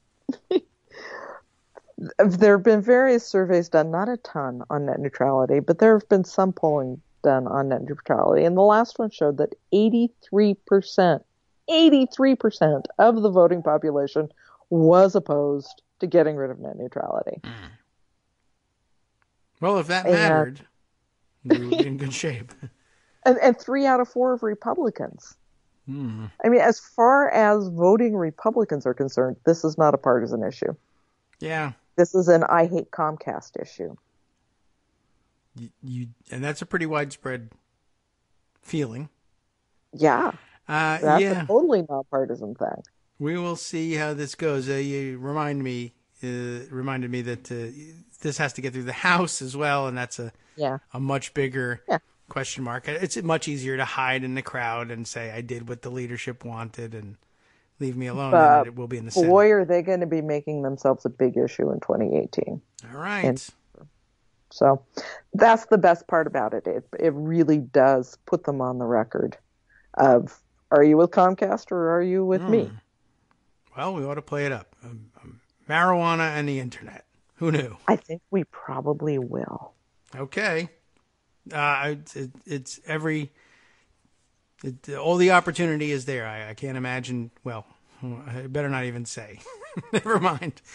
I'm sure they'll do a great job. They better. Okay. So let's see. What other issues on the table? We're, I guess, ever closer to government shutdown, if that's something you wanted to discuss. Government shutdown, DACA, CHIP, all the stuff that we talk about every week and have been talking about every week since September are never, ever going to go away. Yeah, that's true. And it's, we need to update from time to time, but I guess, I'll give you the latitude, by the way, to say, it's all the same. We might shut down and we haven't gotten anywhere in DACA because they're very stubborn on the other side. So you could wander off into another subject if you like. Well, there's a few new things. We had all of the former Department of Homeland Security secretaries write to Congress and say, this DACA thing, you got to figure it out this month. You've got to figure it out by the middle of January, or it's going to be impossible to figure out how to enforce it, whatever you end up doing, by March 5th, when people can no longer receive DACA status. Okay. So there's that. That's the thing. How which many have we Republicans got? are pretty much ignoring. Mitch McConnell continues to say, we've got until March to figure this out. Yeah, they do like to wait until the last minute, so not surprising. They can't really wait till the last minute on CHIP anymore, because even though they did come up with a little bit of funding that will supposedly last through March, it's not going to last through March. Okay. Some states are already looking at having to close down their programs this month. Yeah, well, they're getting a lot of practice at telling people that they're about to close down, that's for sure. Fun times for everybody involved. Yeah, so lots of work still ahead of us on that. Our break music is coming up as well, so we'll take a few minutes off to reset on things. This is common practice with other people's health care, by the way. There's never any day-to-day interruptions on the office of the attending physician. I don't know whether we'll be open today, guys. Go get your blood pressure checked somewhere else. They don't face these problems. We'll be back after this. Welcome back now to the Kagro in the Morning Show here on Netroots Radio. Let's see. We were just talking about how we're not sure what we're going to talk about next, and that's true. There's no planning these things out. Though we did have a nice chat during the break, of course, about the craziness of yesterday's immigration meeting and the ultimate insanity, of course, of reporting that as anything but a disaster. But everyone in mainstream traditional media seems determined to pretend that that meeting went well and that the president truly became president yesterday because he stayed in his chair and said words. So, I'm not really sure about what to make of that. Let's see. Armando did have a suggestion, a question, not knowing that it's not exactly in your wheelhouse necessarily, but I'm sure you've had thoughts on this. Trump's tweets on the Mueller investigation this morning, apparently. Have you seen any of these things? He's been rage tweeting about this. I haven't had a chance to take a look. Did you get a look at them in the Well, we have earlier? the witch hunt. Okay, that came from this morning. That was from this morning. He also, what else did he do this morning? He had another rage tweet. Oh, Let's the take a Ninth look. Circuit. Oh, yes. Okay, I did Back see to, that one. to breaking up the Ninth Circuit. Oh, is that what he's going to do next? Because they had a semi-disfavorable DACA ruling on him. I see. Okay. Today. Well, we'll take a look perhaps at that one. I did catch people talking about that, and he was just concerned once again, as he always is, about the Ninth Circuit. Is something I know about the judiciary. I have to go back to that. Of course, not hugely surprising that the Ninth Circuit, which covers California in addition to the Pacific Northwest and Hawaii, but California in particular comes to mind because immigration issues are going to come up in California. It's what happens there. It's a big issue. This isn't a new thing. It's not just a Trump thing. Republicans have wanted to break up the Ninth for a long time. Starting with the fact that that's where a lot of environmental issue decisions are made that go against them. True also. So it continues to be a thing. As recently as August, Jeff Flake, thank you, Jeff Flake, was having hearings on breaking up the Ninth, on splitting it out, so that it would just be Washington, Oregon, California, and Hawaii. Yeah. And then the rest of the states would get, split up among the other circuits. I don't think they're talking about another circuit. Oh, okay. They could do that, I suppose. But, and California is big enough that it probably could sustain its own circuit, but it's probably just not a wise idea to isolate a state like that. No. But, Ninth Circuit, big talking point for conservatives for a long time, and an easy one for them to penetrate Trump's skull with and stay there. And it seems to be his answer to everything. But in particular, he was saying, once again, my immigration opponents sort of run to the Ninth Circuit to get a favorable ruling because they know that they're wacko super liberals over there. And you don't have to run anywhere. Immigration cases are very frequently going to be brought in California, and that's the circuit you have to go to if you file in California. Absolutely. Or say Arizona. Yeah. Are they in the Ninth? I don't know. Is that right? I'm not certain even. I think they're in the Ninth. I'll look that up. But it's certainly, you don't have to do any forum shopping for immigration cases if you're bringing them in California. And by the way, the crazy liberals of the Ninth Circuit, like Alex Kaczynski, who, of course, just really had to step down in the wave of the sexual harassment accusations surfacing after the Harvey Weinstein stories. And still going. Okay, it's Alaska, Arizona, California, Hawaii, Idaho, Montana, Nevada, Oregon, and Washington. All right. That is a big... I mean, they could break that up a bit, I guess, but I don't want to give my assent But what they to want to it, do, of course, is get Alaska, Nevada, Idaho, Montana into a conservative area because, of course, again, natural resources, environment. Yes. Screw checks and balances. That whole thing sucks.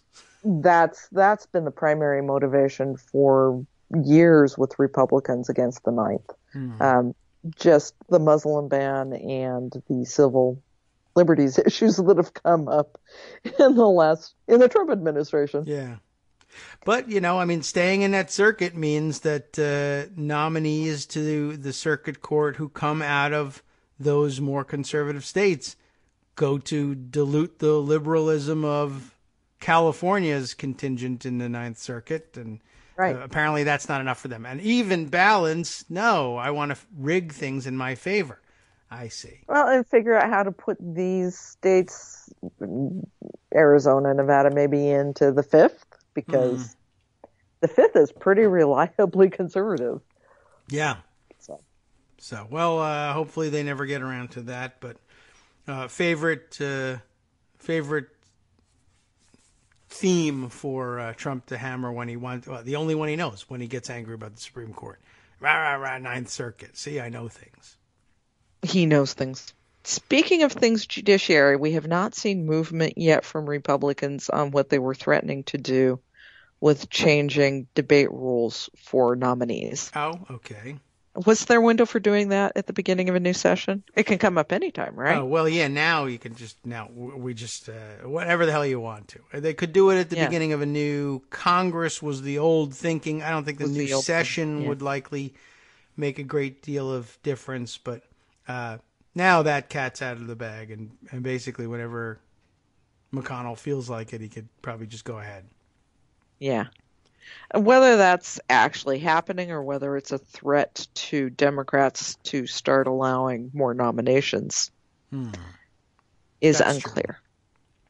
Well, I wonder whether it gives them any pause. I don't know whether I'll credit them with it or not, but speaking of the end of the session, the end of the first session of the 115th Congress, opening of the second session, gives us a process story. All nominations not dispensed with during the first session get returned to the White House. In other words, everybody who was nominated to the bench or to executive service that required Senate approval that was that the Trump administration had sent to date, and we hadn't considered their nominations, would have to start all over again. Or at least it was basically wiped clean. You send them back to the White House. The White House can renominate them, and they frequently do, historically speaking, because other presidents have typically not nominated so many judges rated as not qualified by the American Bar Association, etc., or who were crazy bloggers or whatever going to be nominated to head important portions of the EPA or whatever the situation is. Story the other day, all the ones that even the Republicans in the Senate said, yeah, we're not going to move on this. This guy's nuts. They all got sent back. The president renominated a large portion of them, if not everybody. Yeah. So he's basically put his foot down. Two of the non-qualified, if I'm remembering correctly, and I think our right. new court writer, Rebecca, has taken this over. Yay! Oh, good. But if I remember correctly, two of the non-qualified withdrew. Yeah. Two of them have been renominated. Yes, right. Some of them just couldn't take the embarrassment of being they didn't want to go through another hearing where they were totally embarrassed by Republicans. Yeah, right. Well, that would have been a great hearing now. Did you find out what a motion in limine is? Did you go back and do some homework? The break? Yeah, right. No, I didn't think I was coming back. Did you find any ghosts in the interim? Right. Now that I think about it. Yeah, well, that could have been very interesting to do. But yeah, apparently two of them not so far terribly embarrassed and are back for more. Let's see, a quick skim here. Charles Goodwin and Holly Teeter, I guess, not names that were familiar to me, but also rated not qualified, sent back again by Donald Trump. No word on whether they're mortified, Goodwin and Teeter, but I guess not, or else they would have said, please, don't renominate me. Yeah. Yeah. It's astounding to me that while the White House is losing staff, apparently, in droves, there are still people willing to be nominated by Donald Trump to serve in this government. Yes. I am surprised by that. Like Alex Azar at HHS, who almost certainly is going to go through. He had an interesting hearing yesterday, rehearing, in which Senate Democrats, including Senator Ron Wyden, said, hey, how come you're talking about drug prices when you were president of Eli Lilly in the United States and you hiked the cost of lots of drugs at least twice? You doubled the cost of some completely necessary and not R&D heavy drugs. So this nomination is going to go through anyway, I think. I don't see any Republicans saying, no, we're not going to put you back in. And they still have enough to allow him in. So there you go. Well, yeah, not terribly surprising there, I guess. I mean, hypocritical, sure, but we're used to that at this point. What did he actually have to say for himself? Did he say he had some ideas about how to prevent this from happening, or did he say, no, not really? He said, the system is broken. Oh, yeah. But that's it. Not like I have an idea or anything. No, he says, I'll work with you. Oh, okay. So that's a good one. The system is broken. If any of you guys, have any ideas, I'll be over here. Let me know. One of the things that's sort of discouraging about this is that he's actually served in HHS before with George W. Bush. Wow. He was one of the top HHS officials then. And he came to this hearing and tried to plead ignorance on so many issues, particularly when it came to women's health. Oh, well, Planned Parenthood sent out some of the highlights yesterday, and I included those in a post I did on him, where he just said, I don't understand this policy, or you have a much better understanding of how this works than I do. Oh, no, they don't. I look forward to learning from you. I'm not as knowledgeable as I would like to be. When he has actually served in HHS before, and these are some pretty basic policy discussions, like how do you make contraceptives more available so that we don't have unintended pregnancies? Yes. Or how does the Mexico City policy work? The one that says, no, you can't give any international aid to organizations that counsel abortion services. All of this stuff that has been an issue in women's health for decades. Yeah. Including when he served in HHS, he says he doesn't understand or doesn't have deep knowledge of. What did he do at HHS? I mean, maybe good question. I think he was in a legal advisory position. I am not positive. Well, that would have come up then. I mean, yeah. Okay. He's not the janitor or anything. No, it was a top position. Okay. A deputy position. Janitors know what's going on, but yeah, maybe not in policy necessarily. Still, okay. Well, he can, plead ignorance, I guess, or you say whatever you have to do to get through the hearing. If they're determined to vote you in, they do it.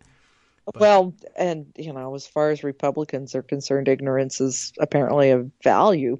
Yeah. Looking at all of the rest of the cabinet appointees. That's probably true. Now it's like a plus. Like, are you going to be that you promise to be this ignorant in this administration? Because you won't be able to be a witness at that point in any prosecutions if you remain ignorant. Okay, then. Yes, I will. Good. Fine. Do you completely and totally not understand how this policy area works? Because if so, hey, have we got a job for you? Right. You do things like redesign the flag of the agency. Do you have proper flag worship? Does that extend to your own personal flag? Right. Everybody's going to make a challenge coin now. So good. Oh, Lord. They'll have plenty to do.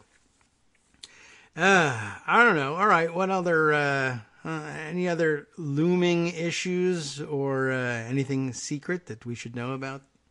At anything secret? Yeah. It's 102 days since chip reauthorization failed, or just didn't come up because they didn't bother. Right. No secret there, but it is a record. The new thing there is that the CBO on Friday sent a letter to Orrin Hatch saying, because you got rid of the individual mandate and because of it's complicated in how all of this works out, but getting rid of the individual mandate goes through a weird Rube Goldberg thing and ends up costing almost nothing for Chip. Yeah, I saw the headline, but I could make no sense of the mechanism. I don't know if you've been able to make sense of the mechanism either, or just it's inexplicable in 30 seconds. To an extent, it makes sense. Yeah. But it's the interaction of subsidies primarily.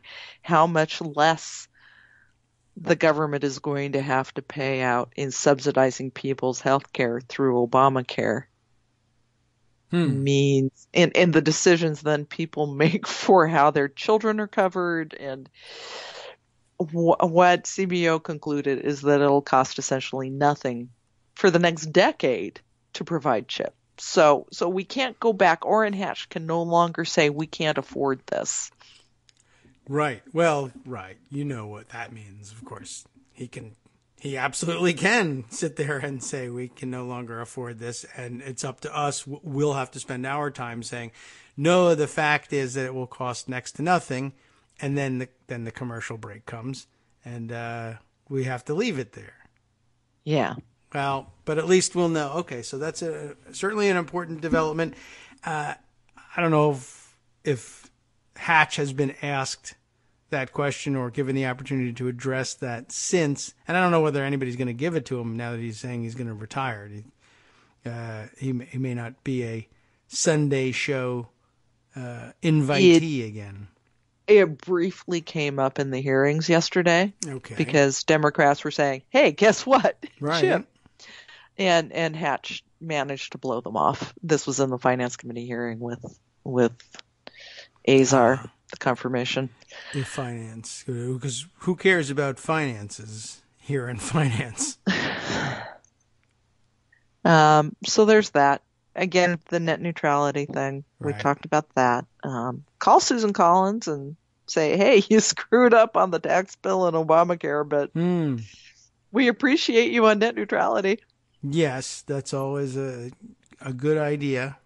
And give her the opportunity to play the hero once again. This is an area where the millions and millions of us who actually have taken action on net neutrality in the past however many years, and it's been a lot of years. Yes. You can make a difference again by pressuring your Republican member of Congress. A lot of people learned how easy it was to participate in that through the net neutrality activism. So hopefully they're convinced of how easy it is. This is a harder place for bots to act as well, because it's got to be phone calls. Yes, that's true. Emails directly to members of Congress, and it's harder for bots to say, I'm a constituent of yours, this is my address, this is what I think. Right. Or at least to do it convincingly. I wonder if we can work on that. Those computer voices calling. I am a constituent. I live at 123, Main Street, your district. So they could try it certainly, but yeah, I mean, this is the issue, and lots of people interested in it. Even my own kids are actually. That's one thing that they come home from school, and that's what we could talk about: net neutrality. They know all about it as a political issue, and of course think it's insane, and definitely. younger voters overwhelmingly, I think, convinced of the necessity for net neutrality, no matter what their political ideology. Like, I guess with the exception of weirdo alt-righters who like to say they're anti-net neutrality just to anger people, like saying I'm a Nazi. But yeah. Okay. You know, in the old days, before Obama derangement syndrome, net neutrality wasn't a partisan issue. Yeah. Remember our original coalition? Oh, yeah. It was Years ago. everybody. It did sort of fall apart and fade away. At some point, conservatives stopped playing. But yeah. Yeah, I mean, it was even, you could have considered it conservative led at the time. There was any number of big name conservative writers and online activists who were way out front and saying this will sink everything that we had in mind. And you know what? Maybe all that changed was the administration. Republicans were worried about the absence of net neutrality so long as Obama was president, because, of course, they felt they would be persecuted under an Obama administration without net neutrality. And, although why they think they won't be singled out now under a Trump administration, if the Trump administration researchers find that you ever texted something negative about Trump, they'll shut you down. Don't forget that. Yeah. So if you're a never Trumper, you certainly ought to be active on net neutrality. And if you are trying to hide the fact that you were once a never Trumper, you should be concerned. You should, and that includes our friends Ben Sasse and Jeff Flake. Ben Sasse in Nebraska, where coincidentally the legislature is going to take up a net neutrality protection bill. Ah, okay. And they only have one house to deal with. Right. So unicameral and bipartisan. Way to go. There you go. They got the it all. unicam. Yeah. So they don't have to worry about how it'll go in the lower chamber there. The way we did. That was probably the most interesting development besides Susan Collins yesterday was Nebraska saying, you know what? We're going to join with those notoriously blue states, California and Washington, and protect net neutrality because it kind of matters to our businesses. Yeah, that's true and a good point, and hopefully one that they can share with others. It would be a great thing. I mean, it provides terrific political cover if your state legislature takes the same position, particularly if you're a Republican and a Republican-controlled state legislature takes that position. But one way or the other, it gives the Republican senators, all the cover they need if their state legislatures back home are willing to back them up. I mean, we should be looking at the Nebraska senators as prime crossover targets for this. But yet I've heard very little about that.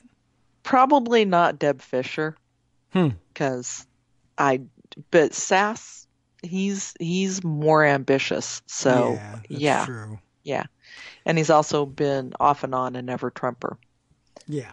Which never off and on is kind of a contradiction, but he's a Republican. Never, but sometimes. But maybe on this one. Yeah. Yeah. But otherwise never. Except for this other thing. That's the way they work. Okay. Well, I think that's not surprising that not much has changed, but the good news is, I think, top of the list, the wise jujitsu of CRA use here and offering wise and unusually wise. Yeah. Normally, Daily Kos is not going to be saying, go for this CRA. But in this case, it can happen because it just restores the open internet rules as they existed before, which is very good. And it leaves room still for when eventually we have a Democratic Congress again, legislative action. Because really getting this in statute is the thing that needs to happen. Yeah. All right. Well, that is good news. Other good news that I am just seeing flashing across the screen here, another Republican retirement, I guess Darrell Issa on the list. Issa? Yeah. How about that? Jen Hayden, Scout Finch just caught this one, a tweet from Jake Sherman saying he's retiring per local media with a link. This rumor has been bouncing around all morning, so yeah, I think that's probably the best indication of where the Trump administration stands, both legally and politically, is the number of Republican retirements, not just chairs of committees who are losing control of the committees thanks to term limits, but others who just can't take it anymore and just want to retire and in peace and stop having to defend Trump and answer questions about whether or not they really believe he's a genius, etc. In fact, we've had David Neer has been tracking DKE elections. Let me see if I can pull up that tweet. The number of retirements from chairs. I think I saw 8 listed the other day in a tweet that 7. Last I saw it was 7 if you include Shavitz, which I'm not sure you can. Okay. We can. Let's see. Ahead. Ed Royce was the most recent. Here's Ed Royce was that just yesterday? Oh, I don't know. That's a good question. Yeah, I think he was the last one. The tweet I have with 8 in it includes Chaffetz. It comes from a reporter from CQ. Chaffetz, Smith at Science, Hensarling, Goodlatte, Black, Schuster, Harper, Royce. I don't know how our list compares. I will share this tweet with you since I can't retweet it again. Why not? Go ahead. From DKE. They're sending it to you in Skype. Okay, got it. Let's see. I can retweet it. How about that? There's a full list of... McCollum and Sessions are the only term-limited chairs who are not retiring. Okay. Wow. Well, that's a lot, and there's always still time for that, of course. But no more time for us, unfortunately. Time for us to wrap up and hand the airwaves over. Thank you very much for coming by, Joan. And bye, Darrell Issa. Have a nice trip. See you next fall. A good riddance, as most people were saying. Definitely had enough of that guy. And he was toast anyway. Yeah, and he's just got to be tired of it by now, as they all are. All right, I'm happy to see him go. Unhappy to see you go. You should stay. He should go. But time for us to go nonetheless. Thanks very much for coming by. Will we see you as usual next Wednesday? I guess nothing on the horizon. If we're all still here. If North Korea decides to hang on to its nukes. Well, keep them. You worked hard for them. I don't want you to waste them, guys. That's my best advice to you.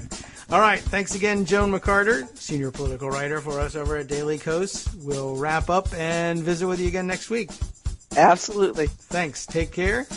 We will see you then. And it's time for us now to hand the microphones over to Justice, our own good Justice Department that we keep here over on our side, for the Wednesday edition of the West Coast Cookbook and Speakeasy. Let me give you as much as I can here on what's coming up. Starting off in the Bistro Cafe, Joyanne Reed, Republican strategist Rick Wilson, and Root editor Jason Johnson discuss the Gang of 8 tattoo for Rhino Cucks. How do you like that? Trump is reported to be getting. And then on the rest of the menu, Mark Wahlberg, did you hear this story? Paid $1.5 million for the All the Money in the World reshoot, upcoming movie, I guess. While lead actress Michelle Williams was paid $80 per diem, totaling less than $1,000. Well, the name of the movie is All the Money in the World. That means it all goes to him. Virginia's new Democratic governor makes history by appointing a woman-majority cabinet. And, well, how about a little bit more? I'll share with you right after this. From Daily Kos Radio on networksradio.com. You have been listening to the Kagro in the Morning Show with David Waldman. Let's make it exciting, shall we? What with House Republicans retiring in spades ahead of the midterms, if Democrats play their cards right, they have a real chance of taking back the House. And furthermore, let's see, a discussion on civil rights groups under attack in Europe, and they've urged the EU to set up a fund to protect them. All that next.